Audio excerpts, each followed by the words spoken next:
1 papan atas dan 2 piala trofeo. Masuk kompetisi berikutnya saya diperpanjang oleh manajemen. Memang pada saat itu manajemen kita agak kesulitan keuangan. Jadi sehingga tidak memperpanjang kontrak Bambang Pamungkas. Saya dihujat oleh Jack seolah-olah saya tidak menghormati legend. Karena menurut saya supporter tidak fair. Ini unfair. Makanya saya sampaikan sama mereka, sama bonek saya sampaikan, saya bilang, kalau kalian berpolitik di sepak bola, Iwan Setiawan akan jadi musuh kalian sampai kapanpun.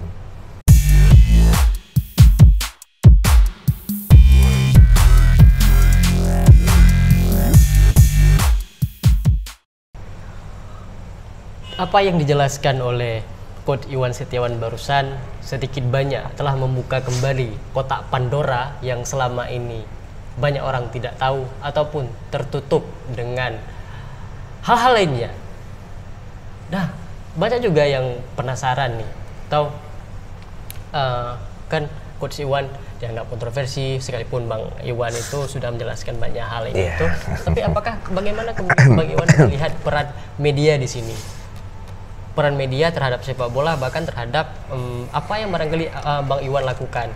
Satu sisi Bang Iwan tuh di mata media darling, sangat media darling, karena statement Bang Iwan itu kan menaikkan traffic, terusnya akan dibaca oleh banyak orang. Apakah kemudian media juga ikut memanaskan suasana atau mungkin sebaliknya? Ya kita kupas satu-satu lah ya.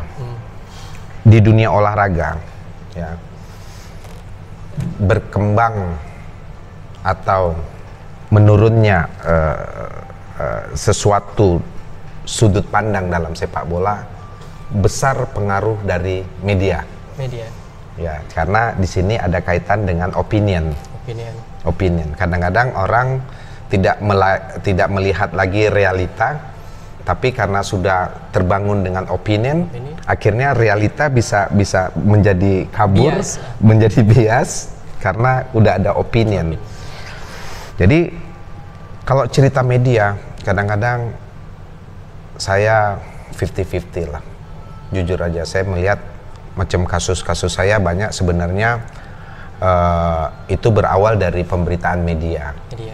Pemberitaan media. Jadi hal-hal yang saya sampaikan itu sebenarnya maksudnya untuk ini, tapi akhirnya berkembang jadi opinion yang berkembang dengan tulisan cara menulis yang tak bagaimana.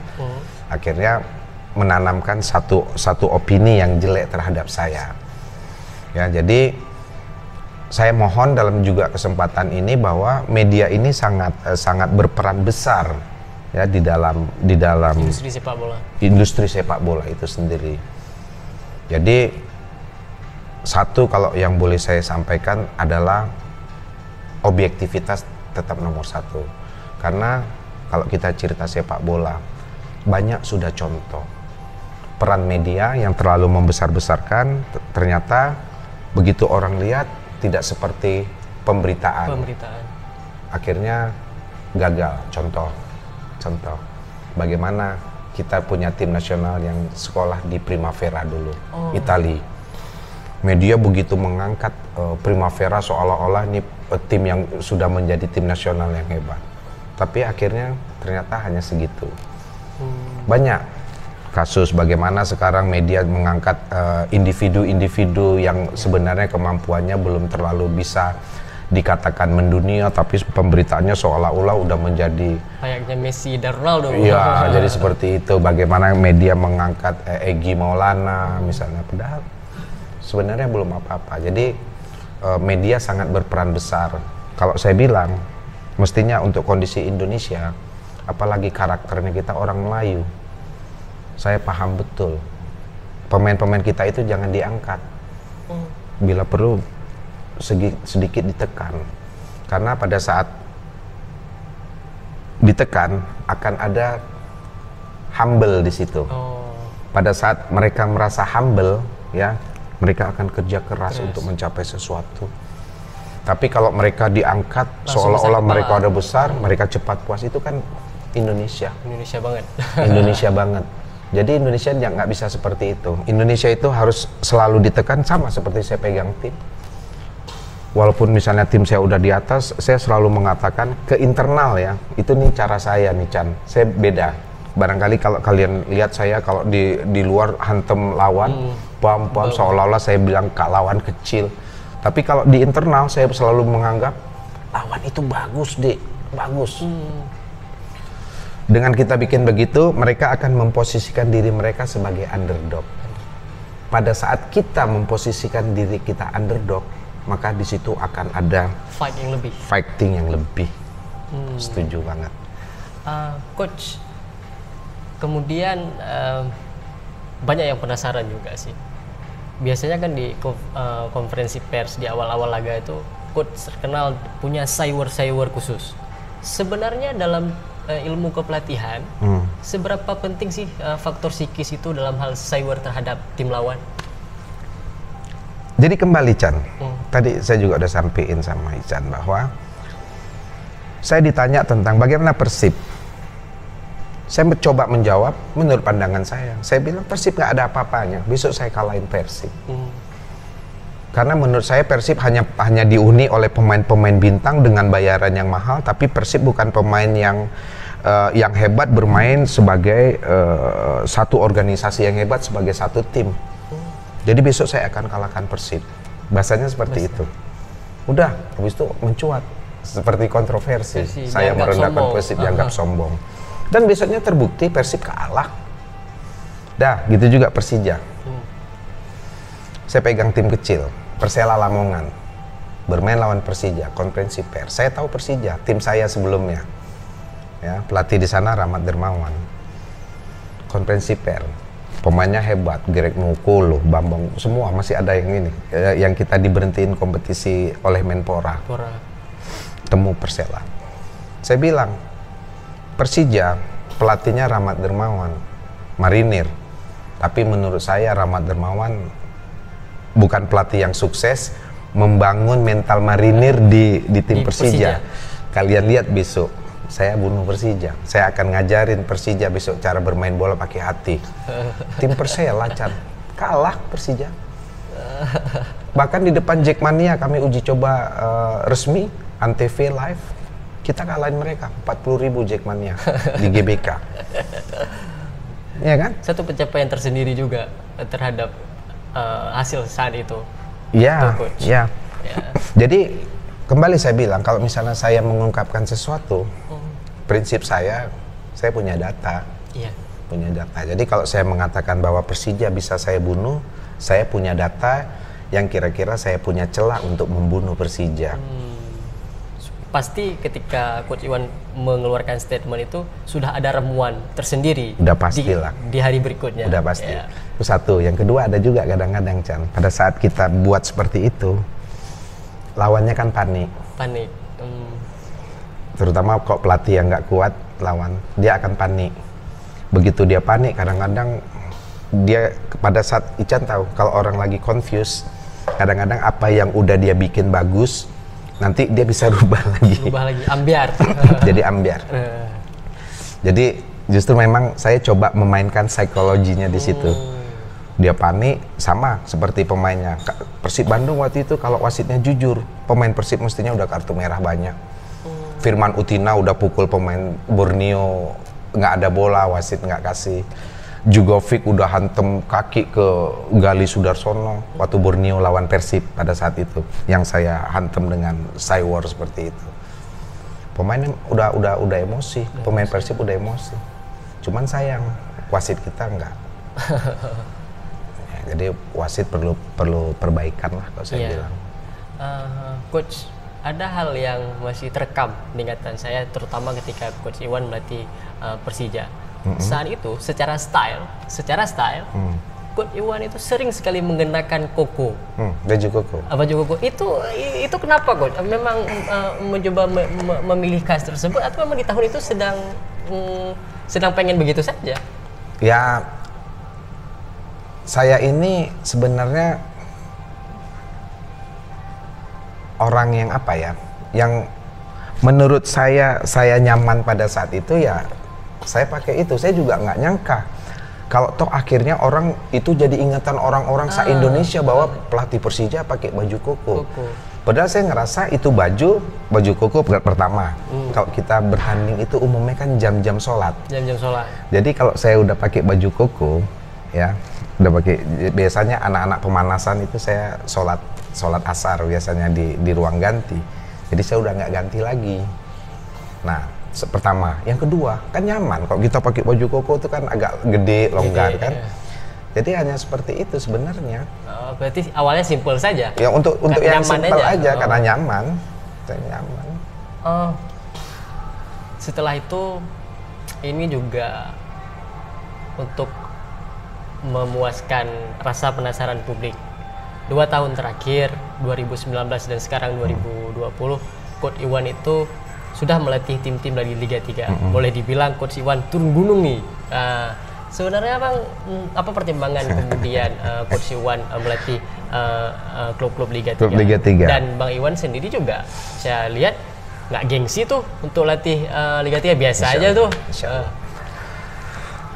Sama, pertanyaan Ican banyak yang nanya ke saya. Oh, sampai berita nasional. Kadang-kadang banyak yang saya lihat minor beritanya. Wah, lihat tuh Coach Iwan hanya melatih Liga 3. Jadi seolah-olah dibuat kondisi yang dimana saya nggak dipakai lagi di Liga 1 ya. Jadi sebenarnya itulah saya. Buat saya, prinsip saya dalam bekerja adalah nomor 1 adalah kenyamanan. Di mana pada saat kita nyaman, kita bisa bekerja dengan mengedepankan integritas yang kita punya. Apa integritas? Integritas itu adalah komitmen dengan prinsip. Ya, kita komit sama satu prinsip. Dalam segala hal, kita pelatih, kita membangun tim ini dengan prinsip-prinsip. Bagaimana rekrutmen pemain, ya, bagaimana kita mengatur program latihan dalam masa persiapan, semua. Ini adalah komitmen. Nah, itu yang menjadi prinsip saya. Pada saat saya bekerja, saya mau kenyamanan adalah nomor 1, di mana saya memang benar-benar bisa menentukan apa yang menurut saya terbaik di dalam membangun satu tim. Nah, kembali 2 tahun terakhir, saya kemarin bahkan sampai sekarang saya kerja untuk Liga 3 karena saya melihat bahwa di situ ada kenyamanan. Saya bisa berkreasi dengan apa yang saya mau. Toh dengan ilmu yang saya punya, seperti saya juga udah di ProLason, kita juga penekanan adalah masalah taktikal, kuat sekali masalah taktikal. Kalau kita bekerja di Liga 3 tidak berbeda dengan Liga 1 dan 2, di mana kita juga di sini orientasinya adalah membangun tim. Kecuali kalau kita bekerja di level youth. Kalau kita bekerja di level youth, di situ orientasinya adalah development of individual. Kita membangun pemain individu. Tapi kalau kita bekerja di Liga 3, kita di situ orientasinya adalah membangun tim. Senjatanya apa? Taktikal. Jadi ilmu yang kita dapat di dalam kepelatihan semuanya bisa tercurah di tim Liga 3. Terus itu aja. Berarti tidak jauh-jauh dari persoalan integritas, dari persoalan kenyamanan. Prinsip. Nah, ini yang hampir lupa tadi Coach, yang sempat kita singgung di awal nih sebelum ini. Coach kan hipertensi nih, kata Coach. Ini yang Coach tadi. Sejak kapan sih hipertensi? Jadi orang kalau melihat saya kadang-kadang emosi yang meledak-meledak.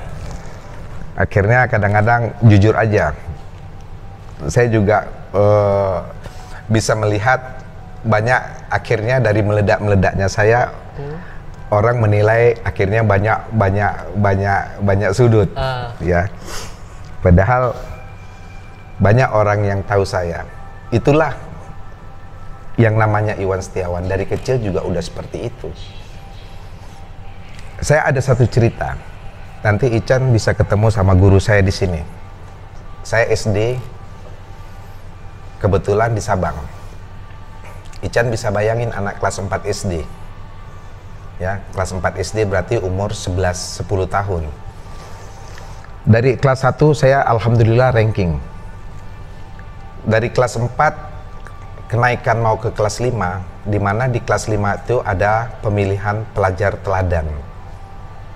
Ya, dulu zaman kita sekolah kelas 5 SD itu pemilihan pelajar teladan. Saya punya mimpi saya harus menjadi pelajar teladan di SD saya.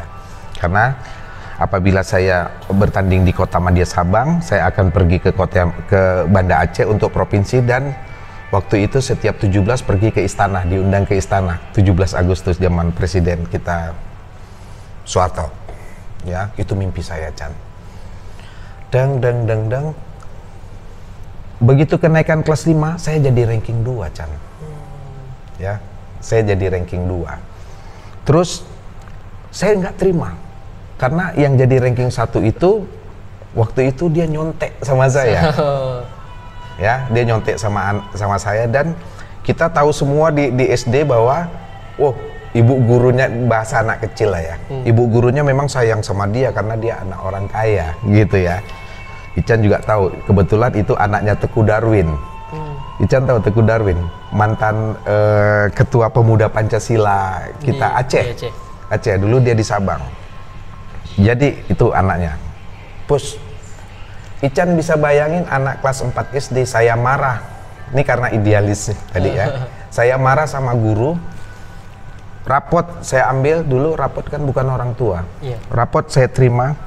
Saya bilang sama guru, Bu, yang juara nyontoh sama saya, kenapa saya kalah dari dia? Sobek-sobek, buang di muka guru. Kelas 4 SD. Sejak kecil guru datang ke rumah saya nangis-nangis sama mama saya. Kelas 4 SD. Ican bisa bayangin, itulah saya.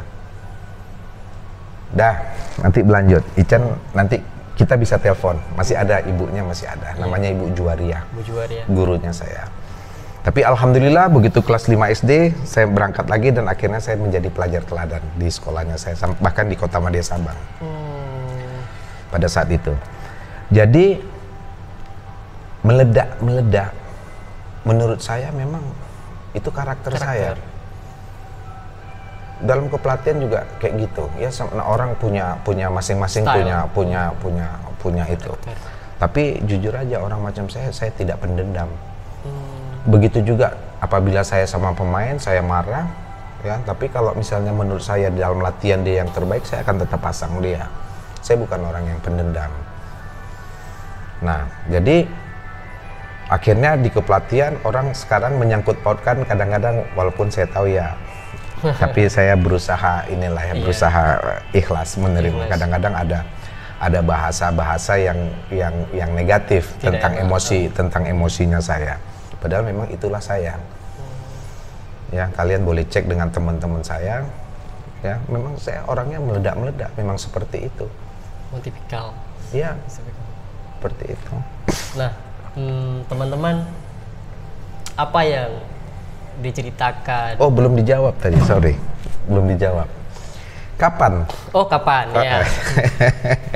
Ya, jadi akhirnya pada saat saya melatih Persija, karena memang jujur aja tekanan sangat kuat ya. Itu memang inilah pelajaran untuk kita pelatih sebenarnya.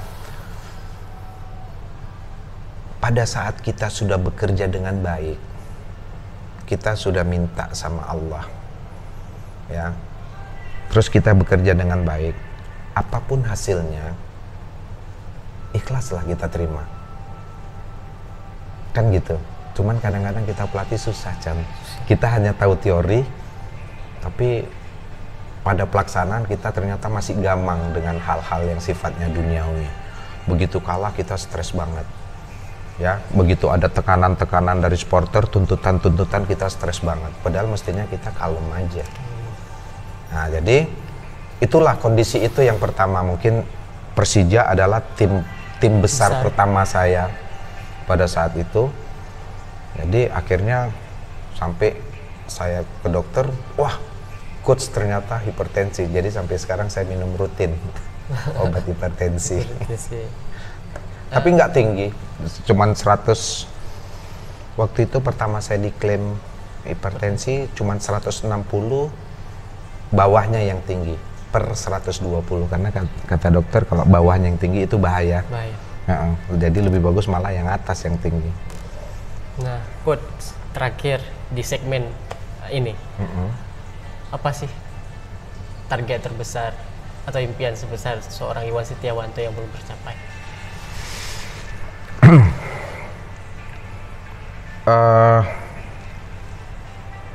Saat ini, Chan, saat ini selain saya pelatih, saya juga salah satu instruktur. Kalau ditanya apa sekarang impian saya, sebenarnya besar banget, Chan. Besar banget yang saya sendiri nggak tahu apakah saya bisa mewujudkan ini, karena ini adalah satu pekerjaan yang sangat luar biasa. Di mana saat ini kita tertinggal, sepak bola Indonesia itu tertinggal dalam berbagai hal. Jadi impian saya saat ini coba membangun kembali sepak bola Indonesia menjadi sepak bola yang dihargai, ya, dan terakui bahwa akhirnya nanti Indonesia menjadi negara sepak bola yang solid. Karena banyak aspek. Saya melihat di sini aspek yang kita kekurangannya adalah dalam hal kepelatihan, dalam hal quality of player, pemain kita, ya, karena ada prinsip bahwa pemain yang hebat terlahir dari pelatih yang berkualitas. Pelatih yang berkualitas lahir dari instruktur yang berkualitas pula. Nah, sekarang kalau kita mengacu kepada ini, menurut saya ini perlu masih banyak perbaikan. Jadi sebenarnya inilah mimpinya saya. Termasuk saya sekarang ada di Aceh, saya juga coba kumpul dengan pelatih-pelatih asosiasi yang ada di sini. Karena apa yang akan saya bisa beri, saya coba berikan untuk itu. Walaupun saya tahu sepak bola kita juga di lain sisi, terutama yang di top level, punya kepentingan tersendiri. Ini berat. Makanya saya coba sepanjang saya bisa lawan, sepanjang saya bisa memperbaiki, saya akan lakukan itu.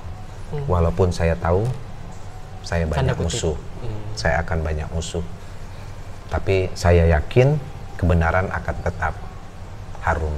Insya Allah. Tentu sebuah cita-cita yang mulia, dan mudah-mudahan apa yang Coach Iwan Setiawan impikan itu dapat tercapai dari manapun jalurnya. Nah, dari ngobrol-ngobrol tadi, dari awal tadi, sedikit banyak telah membuka kotak Pandora tentang mungkin lebih dekat dengan Iwan Setiawan, atau mungkin sisi lain dari Iwan Setiawan, atau barangkali juga hal-hal yang orang lain tidak banyak tahu. Nah, untuk kesempatan ini kita ucapkan terima kasih untuk Coach Iwan sudah berbincang banyak hal. Ya. Sampai jumpa di lain kesempatan, Coach. Mudah-mudahan sehat selalu. Amin. Amin ya rabbal alamin. Kita sama-sama berharap, berdoa, dan mengerahkan segala kemampuan terbaik untuk bagi orang-orang yang menyukai sepak bola. Sama-sama kita bantu sepak bola Indonesia ini akan lebih baik dan berkualitas di kemudian hari. Terima kasih telah menyaksikan channel ini. Jika Anda merasa konten ini bermanfaat dan menginspirasi Anda semua, silahkan di subscribe, kemudian di like, dan jika Anda merasa banyak kekurangan dari channel ini, silahkan tekan dislike, karena bagi kami dislike adalah kritik yang diam, kritik by simbol bagi kami di kemudian hari untuk memperbaiki itu. Terima kasih atas segala perhatian, mohon maaf atas segala kekurangan. Saya Ihsan Maulana undur diri, ciao.